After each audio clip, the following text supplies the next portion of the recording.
जय माता दी। जय माँ काली। आप सभी को कैसे हैं आप सभी? मुझे आशा है कि आप सभी बहुत अच्छे होंगे, स्वस्थ होंगे और सभी नवरात्रि से फ्री होकर सभी दिवाली की सफाई में लग गए होंगे। सबके घर में काम चल रहे हैं, सब व्यस्त हैं इन दिनों में क्योंकि दिवाली नजदीक है ना। और बहुत दिनों बाद भी मैं इस तरीके से बैठकर एकांत एक शांति भरे माहौल में आप लोगों के लिए वीडियो बना रही हूँ क्योंकि सभी जानते हैं बाहर थी। 7 8 8 दिन से बाहर थी मैं। और जब वापस आई हूँ तो अभी कब, परसों, सॉरी, हाँ परसों ही वापस आई हूँ मैं। उसके बाद 1 1.5 दिन 2 दिन थकावट थोड़ी सी शरीर से निकाली क्योंकि इतने बहुत ज़्यादा सफ़र हो जाता है मेरा। और अब तो मेरा ये सफ़र करना लगा ही रहेगा, कभी कहीं जाना है कभी कहीं जाना है, ये तो लगा ही रहेगा। तो इन चीज़ों की अब आदत डालनी पड़ेगी धीरे धीरे शरीर को। ठीक है। चश्मा बन के आया, चश्मा टूट गया था, नंबर बढ़ गया था। अपने शरीर का भी ध्यान रखना होता है क्योंकि बहुत सारी जिम्मेदारियां हैं। और जब शरीर ही ठीक नहीं रहेगा तो फिर जिम्मेदारियां कैसे पूरी होंगी, है ना। बस ये है। और आज मैंने कहा था ना कि वृंदावन में और इंदौर में दो लीलाएं हुई मेरे साथ। वृंदावन जब जाती हूँ तो माँ काली को बोलती हूँ कि आप मेरी जिम्मेदारी छोड़ दो कुछ देर के लिए, बिहारी जी को मेरी जिम्मेदारी लेने दो, भगवान कृष्ण को मेरी जिम्मेदारी लेने दो। तो भगवान कृष्ण ने वृंदावन में, मथुरा में कैसे जिम्मेदारी मेरी उठाई और इंदौर में मेरे साथ क्या हुआ, मैंने कहा था कि लीलाएं हुई हैं दो, वो आपके साथ में शेयर करूंगी। तो आज मैं वही बताऊंगी और इसके बाद भी एक और वीडियो रिकॉर्ड करूंगी क्योंकि चैनल पर वीडियो नहीं आ रहे हैं, है ना। और बहुत सारे लोगों के प्रश्न भी हो गए हैं तो कोशिश करूंगी इसके बाद देखूंगी या तो मैं अपनी माँ काली को कैसे पाया का अगला पार्ट बना दूंगी या फिर मैं प्रश्नोत्तर की सीरीज बना दूंगी क्योंकि अब मेरे वीडियो कंटिन्यू आएंगे दिसंबर जनवरी तक। जनवरी के बाद फिर कम से कम 15 20 दिन के लिए रोक लग जाएगी वीडियो पे क्योंकि फिर मैं वापस से बाहर जा रही हूँ, है ना। शायद गुजरात, कच्छ, अहमदाबाद यहाँ जाना हो मेरा 10 12 दिन के लिए। तो फिर बिजी हो जाऊंगी थोड़ी सी। और अभी दिवाली है तो फिर आगे तो सब जानते हैं सबके घर में काम है, तो हमारे यहाँ भी काम फैला हुआ है दिवाली का। ठीक है। तो अब मैं आपको बताती हूँ कि वृंदावन में मेरे साथ क्या हुआ। दरअसल वृंदावन में नहीं, ये बात है मथुरा की। मथुरा जब मैं और मेरी बहन, दरअसल मेरी इच्छा क्या थी कि शरद पूर्णिमा थी, मेरे मन में ये था कि मैं शरद पूर्णिमा पर बिहारी जी के दर्शन करूं। लेकिन उस दिन क्या हुआ कि ट्रेन के टिकट नहीं मिल रहे थे। मैं तुरंत ही जाना चाहती थी, तुरंत एकदम से मुझे सपना आया था एक। मैं आपको बताऊं क्या हुआ था मेरे साथ कि मुझे शरद पूर्णिमा के 2 दिन पहले एक सपना आया था। सपने में मुझे दो बच्चियां दिखी थी जो ज्यादा बड़ी नहीं थी, ठीक है, मीडियम होंगी, मतलब उम्र उनकी, बच्चियां बोल रही हूँ, मुझे आदत हो गई है बच्चा बोलने की, 18 19 के समथिंग ऐसी एज होगी। और एक मुझे छोटा सा बच्चा दिखाई दिया था, लड़का दिखाई दिया था। उन दो लड़कियों ने गले में कंठी पहन रखी थी, वो उस बच्चे को बोल रही थी ये हमारा दोस्त है, ये है वो, मतलब बहुत अटपटा सा सपना था। मैं उस सपने को समझ नहीं पाई और इन दिनों मैं भगवान कृष्ण को बहुत ज्यादा याद कर रही थी क्योंकि कुछ ही टाइम पहले वृंदावन से लौटी थी। तो वो वृंदावन में ऐसा लग रहा था जैसे मेरी आत्मा कहीं खो गई है और ये शरीर वापस आ गया है, बस आत्मा मेरी वृंदावन में रह गई। तो बहुत एक तड़प वापस से उठी कि मुझे फिर से वृंदावन जाना है। तो मैंने मेरी छोटी वाली बहन को बोला कि वृंदावन चलते हैं, तो बोलती है हाँ ठीक है। तो जिस दिन जाना था उस दिन की टिकट नहीं मिली हम लोगों को, अगले दिन की टिकट मिली। तो मैं ग्वालियर चली गई। वहां से मैं और मेरी छोटी बहन और मेरा भाई, हम 3 लोग जाने को तैयार थे वृंदावन। लेकिन हुआ क्या कि मेरा जो भाई है, मेरा मौसी का बेटा, उसके एग्जाम थे नेक्स्ट डे से, शायद कॉलेज के कुछ। तो वो बोला कि वो नहीं जा सकता, तो मैं और मेरी छोटी बहन हम दोनों वृंदावन के लिए निकल गए। रात में 8:30 बजे या 8 बजे के करीब हम लोग मथुरा पहुंचते हैं। वृंदावन में भैया है गौरव भैया, आपने मेरे इससे पहले वाला जो व्लॉग डाला होगा एक पूरा वृंदावन का सेकंड पार्ट आपने देखा होगा, वो भैया बहुत बहुत अच्छे हैं। और जितने भी बच्चे हैं मेरे, जो मेरे शिष्य हैं, मैं उनको भी बोलूंगी कि आप सभी भैया का धन्यवाद करें कि उन्होंने मुझे बिहारी जी के इतने अच्छे से दर्शन करवाए। आगे भी करवाएंगे जितनी बार जाऊंगी। अब तो उन्हीं को जिम्मेदारी बिहारी जी ने दे दी और शायद मैंने भी दे दी है कि अब आप दर्शन की जिम्मेदारी आपकी है। तो मैं उनसे लगातार कांटेक्ट में थी कि मैं वृंदावन आ रही हूँ, ऐसे आ रही हूँ, इस रूट से आ रही हूँ, ठीक है, ऐसे था, हम लोगों का टच में थे, बात कर रहे थे। तो जैसे ही हम मथुरा उतरे तो मथुरा से वृंदावन का रास्ता लगभग 15 या 15 से ये 16-17 किलोमीटर का होगा लगभग।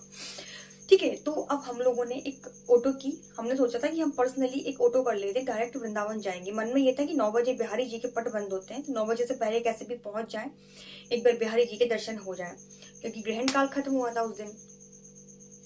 अब क्या हुआ, ऑटो में हम लोग बैठते हैं, इतने में वो भैया का मैसेज आया, गौरव भैया का। उन्होंने हमसे कहा कि आप पर्सनल ऑटो मत करना अपना, ऐसा मैसेज देखा था मैंने, मुझे नहीं पता अभी भी क्लियर, शायद यही लिखा था उन्होंने कि आप अपना पर्सनल ऑटो मत करना, ऑटो वाले से मेरी बात करा देना। तो मैंने कहा ठीक है, कि मैंने अपनी बहन को बोला मेरी पर्सनल ऑटो नहीं करते हैं, और भी लोग जा रहे हैं, हम उनके साथ चलते हैं। तो अब हम दूसरी जो एक और ऑटो खड़ी थी जो वृंदावन ही जा रही थी, तो वो बोले कि ठीक है हम वृंदावन चलेंगे। तो मैं और मेरी बहन हम दोनों ऑटो में बैठ गए वृंदावन जाने के लिए। हम बैठे, हम दोनों ही सबसे पहले उसमें आके बैठे, लेकिन जो ऑटो वाले भैया थे वो वेट कर रहे थे कि और कुछ सवारियां आए तो वो वृंदावन के लिए जाए ऑटो भरने के बाद। इतने में एक आदमी आया जिसने धुत शराब पी रखी थी, बहुत ज्यादा शराब पी रखी थी उसने। वो आया और वो ऑटो वाले को बोलता है कि वृंदावन जाना है, तो जाहिर सी बात है बोलेगा बैठ जाओ। तो वो व्यक्ति आके मेरे पास में बैठ गया, ये मैं आपको सच्ची घटना बता रही हूँ। व्यक्ति आके पास में बैठ गया, तो इधर मेरी सिस्टर बैठी थी, इधर मैं बैठी थी, इधर वो व्यक्ति मेरे पास में आया। जैसे ही वो आया तो शराब की दुर्गंध इतनी ज्यादा थी कि मुझे क्लियर पता चल रहा था कि उस व्यक्ति ने दारू पी रखी है।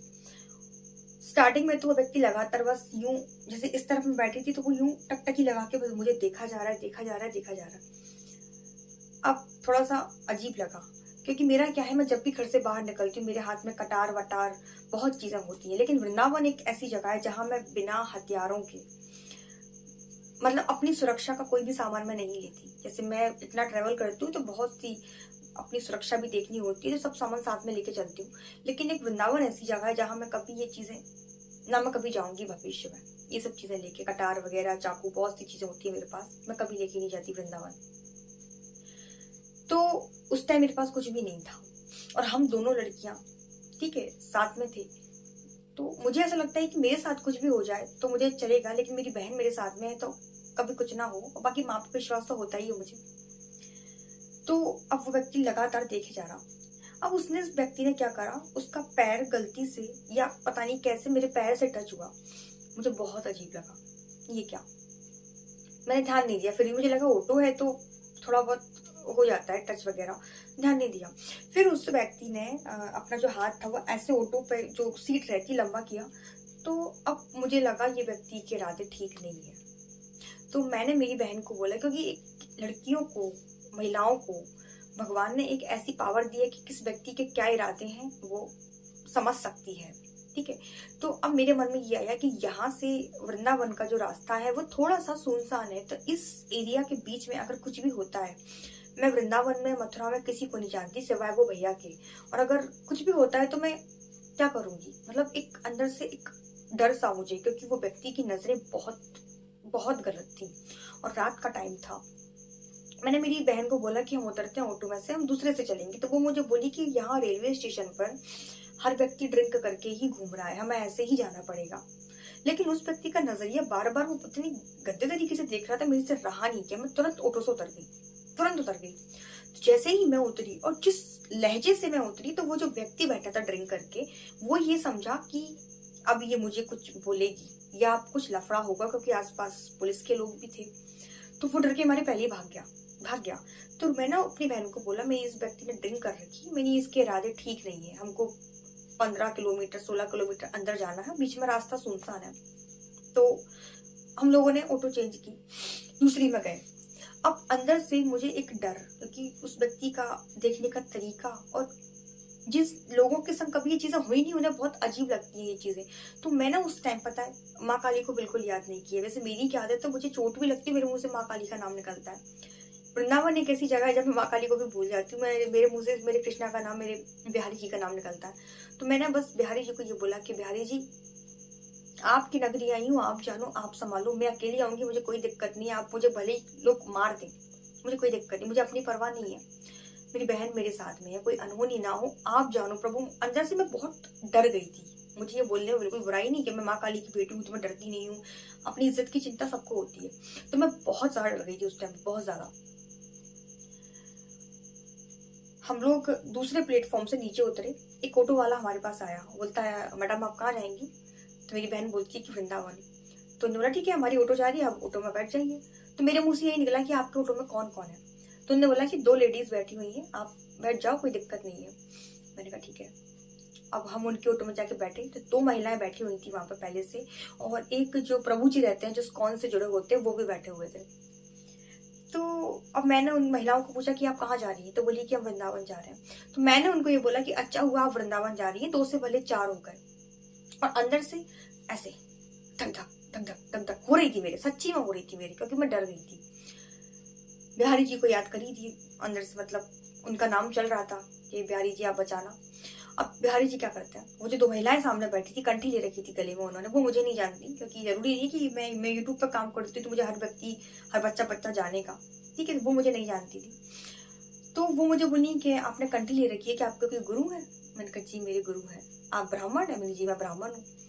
बस तो बोली कि आप एक काम करेंगी, हमें थोड़ा सा भोजन करना है, तो क्या आप हमारे भगवान को पकड़ लेंगी हाथ में कुछ देर के लिए? तो मुझे लगा कि भाई वृंदावन है तो लोग अपने ऐसे ऐसे लड्डू गोपाल जी को लेके घूमते हैं, तो मैंने बोला हाँ जी पकड़ लूंगी। मुझे लगा वो वाकई में वो लड्डू गोपाल निकाल के देगी मुझे इतने इतने बड़े, लेकिन मैं क्या बताऊं, उन महिला ने मुझे कम से कम इतने लंबे, मतलब एक हाथ तो मैं और भी लंबे, बिहारी जी की प्रतिमा निकाल के दी, पीतल की प्रतिमा बिहारी जी की, इतनी बड़ी तो होगी कम से कम, एक हाथ से लंबी, और मुझे निकाल के मेरे हाथों में पकड़ा दी।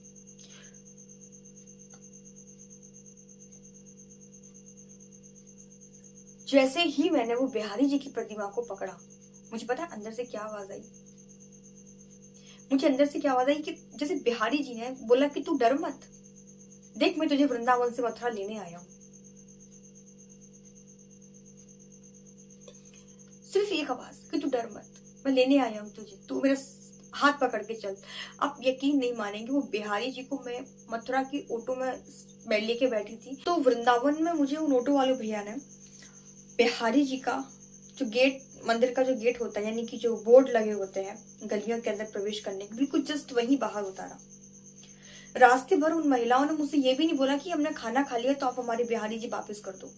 ये जब लीला अंदर से हुई तो मैं पूरी रास्ते ऑटो में, मतलब इतनी भावुक अंदर से रोती हुई आई, मतलब मेरी आत्मा रोती हुई आई, और मेरा दिल अंदर से बिहारी जी को इतना धन्यवाद कर रहा था ना कि मैं क्या बताऊं। आप समझ सकते, आप लोगों को सुनने में ये चीज बहुत आम लग रही है। कहते हैं ना कि जब आप मुसीबत में होते हैं तो भगवान किसी न किसी रूप में आपकी मदद करने आता है। यहाँ मेरे साथ बिहारी जी किसी न किसी रूप में नहीं आए, वो स्वयं मेरी रक्षा करने के लिए आए।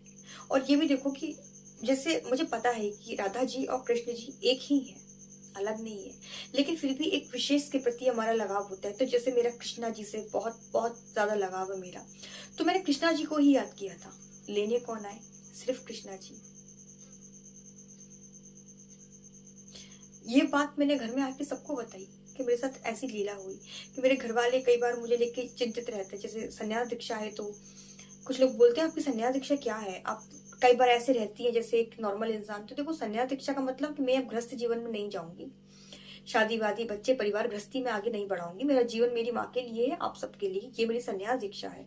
संन्यास दीक्षा से आप ये मत समझा करिए कि मैं घर घर जाके भिक्षा मांग के खाऊंगी, या मैं अब पीले रंग के भगवे चोले पहनूंगी, या इस तरीके का। मेरा सीधा सा ये है कि मैं अब गृहस्थ जीवन में नहीं जाऊंगी, मेरा जीवन पूर्णतः माँ को समर्पित है। इससे कई तरीके की दीक्षाएं होती है, फिर कभी इस विषय में बात करूंगी। तो इस तरीके से ये पहली लीला मेरे संग वृंदावन के अंदर हुई बिहारी जी को लेके। मैं अब आप मुझे बताना कि आपको क्या लगता है। मैं उसका वीडियो भी मैंने पीछे लगा दिया है, आपने देख लिया होगा। वीडियो रिकॉर्ड कर रही हूँ उस टाइम पे नहीं, बीच में चला दूंगी उस वीडियो को मैं, कि कैसे मैं रास्ते भर ऑटो में, आप पीछे भी देखेंगे तो आपको ऑटो दिखाई देंगे, रात का टाइम था, बिहारी जी का हाथ पकड़ के आई हूँ मैं वृंदावन तक। पहली लीला ये हुई मेरे साथ में। और मैं क्या बोलूं, इस लीला के लिए तो मैं डरती थी, मतलब शुरुआत में, कि अकेले घर से बाहर नहीं निकलना, क्योंकि उम्र एक ऐसी है ना, महिलाओं को लक्ष्मी स्वरूपा कहा गया है शास्त्रों में, हमारे ग्रंथों में। तो लक्ष्मी किसी के पास कितनी भी हो, कितनी भी हो, सड़क पे अगर 2000 का नोट पड़ा हुआ है तो कोई उठाने से चूकेगा नहीं, है ना। तो ये कलयुग है। मीराबाई पर भी लांछन लगाए थे, सीता मैया पर भी कलंक लगाया था लोगों ने। तो ये कलयुग है, यहाँ महिलाओं को अपनी सुरक्षा मर्यादा सब देखनी होती है। ठीक है, तो ये पहली घटना हुई मेरे साथ। ये तो रही वृंदावन की। उसके बाद तो हमने वृंदावन में बहुत धड़ल्ले से दर्शन किए, एकदम बिल्कुल बढ़िया तरीके से। बिहारी जी के गौरव भैया ने बहुत अच्छे दर्शन कराए मुझे, बिल्कुल पास में चौखट पे ले जाके बिहारी जी की इत्य सेवा। वहाँ का कोई लड़की जो माखन मिश्री का जो प्रसाद रहता है वो मिला बिहारी जी का। तो पहली बार भी गई थी ना, तो उस टाइम मैं बता नहीं पाई इतने, मैं क्या बताऊं, इतने अच्छे से दर्शन की मैं बता नहीं सकती। गौरव भैया का जितना दिल से धन्यवाद किया जाए कम है। और बस यही, ब्रजवासी है ना, तो ब्रजवासियों से एक अलग ही लगाव है मुझे, बहुत ज्यादा बहुत ज्यादा। जैसे वो मुझे क्या रिस्पेक्ट देते हैं, वो मुझे एक गुरु माँ की तरह देखते हैं। लेकिन मेरा क्या भाव कि अरे ये ब्रजवासी है, अगर वो मुझे गुरु माँ वाले भाव से ना माने तो मैं उनके चरण छू लूं। मेरे भाव ऐसे हैं उनके लिए, क्योंकि वृंदावन धाम में निवास कर रहे हैं वो। और आप, मेरे तो बहुत अलग ही भाव है भैया के लिए। माँ उनको, उनके परिवार को बहुत तरक्की दे, उनकी बच्ची पर कृपा करे। ठीक है, तो पहली घटना ये हुई मेरी वृंदावन में। दूसरी घटना हुई इंदौर में। इंदौर हमें जाना था कुछ काम से। मैं और मेरी बहन, हम दोनों ही मथुरा से डायरेक्ट इंदौर निकल गए थे, कुछ इमरजेंसी थी। तो इंदौर जब हम पहुंचे तो अच्छे से देखा सब कुछ, वहाँ हनुमान जी वगैरह के दर्शन किए, इंदौर में सब चीजें की। इंदौर से लौटने का टाइम था रात में। हमारी ट्रेन थी 7:30 8 बजे की ट्रेन, 8 बजे की ट्रेन थी हमारी, 7:50 की। तो जाते टाइम रास्ते में राजेंद्र नगर था कि विजयनगर था, पता नहीं कौन सा नगर था, वहां पे काली माँ का जो मंदिर था उसके दर्शन मुझे करने थे। और मेरा क्या है, जिस शहर में जहां भी काली माँ का मंदिर होता है मैं कभी पीठ नहीं देती। आपने देखा ना, वृंदावन में भी मुझे माँ काली का मंदिर अनफॉर्चुनेटली दिख गया। ठीक है, वैसे मुझे नहीं पता वृंदावन में माँ काली का मंदिर कहाँ है, लेकिन गलियों में घूम रहे थे तो मंदिर दिख गया, तो मैं गई थी वहां भी। ठीक है, तो इंदौर में भी माँ काली का मंदिर। तो मेरी इच्छा थी कि मैं पीठ देख तो नहीं जाऊंगी, मैं मेरी माँ के दर्शन किए बिना नहीं जाऊंगी। तो स्टेशन जा रहे थे, रास्ते में ही मंदिर था, तो मंदिर के दर्शन किए हम, मैंने और रूपाली ने, छोटी वाली बहन ने। हम 3 लोग थे जिनके यहाँ हम रुके थे इंदौर में। वहां से स्टेशन हम लोग स्कूटी से गए थे, 3 लोग हम स्कूटी पे थे। ठीक है, सबसे आगे वो जो थे भैया वो गाड़ी चला रहे थे, बीच बीच में मेरी, बीच में शायद मैं थी या मेरी बहन थी, पता नहीं, हम 3 लोग थे स्कूटी पर। ठीक है, तो अभी मंदिर के दर्शन किए। अब एक चीज आप देखिए, मैं और मेरी बहन काली माँ के मंदिर में अंदर गए, लेकिन वो जो भैया थे वो अंदर नहीं गए मंदिर के, वो बाहर रोड पर खड़े रहे। पता नहीं उनके क्या भाव रहे, मैं ये नहीं बोल सकती कि उनको भाव नहीं थे माँ के प्रति, जो भी था। उस दिन करवा चौथ वाला दिन था, हाँ मुझे याद है, करवा चौथ थी उस दिन। तो मैं और मेरी बहन दोनों मंदिर गए, फटाफट से दर्शन किए, तिलक किया, जो भेंट करनी थी वो सब मैंने की। अब वहां से हम लौटे वापस से, मैं और रूपाली अंदर गए, वो भैया नहीं गए, याद रखना मैं क्या बोल रही हूँ। अब यहाँ से हम वापस से स्कूटी पर बैठते हैं और स्टेशन के लिए निकलते हैं। तो रेड लाइट हो गई थी, तो सब गाड़ियां रुकी हुई थी। ठीक है, रेड सिग्नल पे हमारी भी रुकी हुई थी, और हमारी स्कूटी के जस्ट पीछे बहुत सारी कार, बाइक, बहुत बहुत सारी चीजें थी। और रात के टाइम पे, शाम के टाइम पे इंदौर में बहुत ट्रैफिक होता है, बहुत ज्यादा ट्रैफिक होता है, अति का। और उस दिन करवा चौथ थी तो और भी ज्यादा भीड़ थी मार्केट में। तो इतनी चहल पहल और रेड लाइट थी, तो हम लोग, सबकी गाड़ियां रुकी हुई थी। अब जैसे ही ग्रीन सिग्नल हुआ, सबकी गाड़ियां चली, तो हमारी भी गाड़ी चली भाई। ये मान लो सामने ग्रीन सिग्नल है, सबकी गाड़ियां स्टार्ट हुई, तो सब रेस में थे, तो हमारी भी गाड़ी अपने वे में चली जा रही थी। एक व्यक्ति गलत साइड से, यानी कि हम यूं जा रहे हैं, उसने आके यूं टक्कर हमारी स्कूटी को मार दी। अब जैसे ही स्कूटी को टक्कर, ये इतनी जोरदार थी कि हम तीनों लोग जाके स्कूटी से गिर पड़े, वो भैया भी, मैं भी और रूपाली भी। जब हमको लौटना था इंदौर से, तब की मैं बता रही हूँ। और पीछे इतनी सारी बाइक, कार, वो चाहती तो हमारे ऊपर चढ़ जाती, सब स्पीड में थी, कुछ नहीं हुआ। और जो भैया थे उनको यहाँ हाथ में चोट आई, उनको खून वून आ गया था बहुत, उनकी जो स्कूटी थी वो भी टूट गई थी। लेकिन मैं और मेरी बहन, हम 2 लोग एक ऐसे थे कि जिनके कपड़ों पे भी गिरने के बाद भी धूल नहीं लगी। ये दूसरा बड़ा चमत्कार था माँ काली का मेरे लिए। ये 2 घटनाएं मेरे साथ हुई। तो भगवान कैसे आपकी आके मदद करता है, ये तो आप लोगों ने भी महसूस किया होगा इस चीज को कि किस रूप में भगवान मदद करता है। इंदौर के बीच चौराहे पर इस तरीके का एक्सीडेंट होना और खरोंच तक नहीं आना, ये बहुत बड़ी बात है।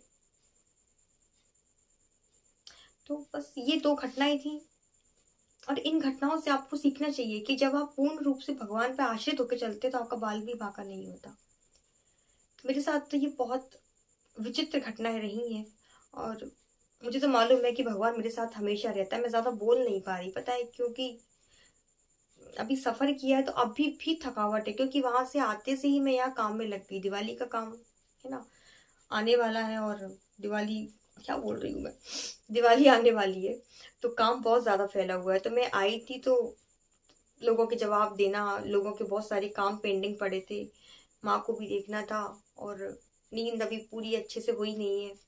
तो बस यही थोड़ी सी थकावट है, अब वो मिटेगी नहीं क्योंकि वो दिवाली के बाद मिटेगी।